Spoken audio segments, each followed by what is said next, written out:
Run errands with us here in Manila. The baby love is here. Meron tayong asikasuhin mga maliliit na bagay for his trip. First stop, Robinsons, Manila. And we're here. We're looking for a place to eat. Choice number 1, choice number 2, choice number 3, and the winner is...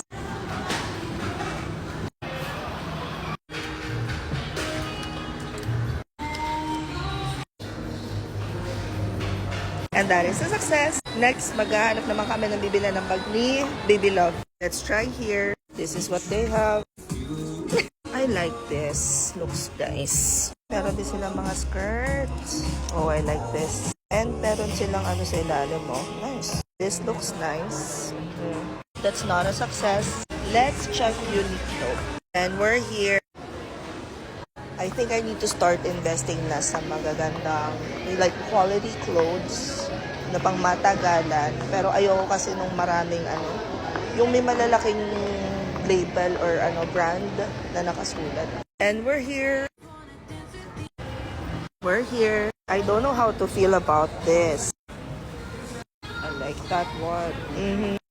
Kasya ba yan sa akin? Next, we're here. Naalala ko pa rin siya minsan. This store got my attention. And we're here. We're here. And that is a success. Finally, makikita ko na si Bambasor on a chorn-chorn.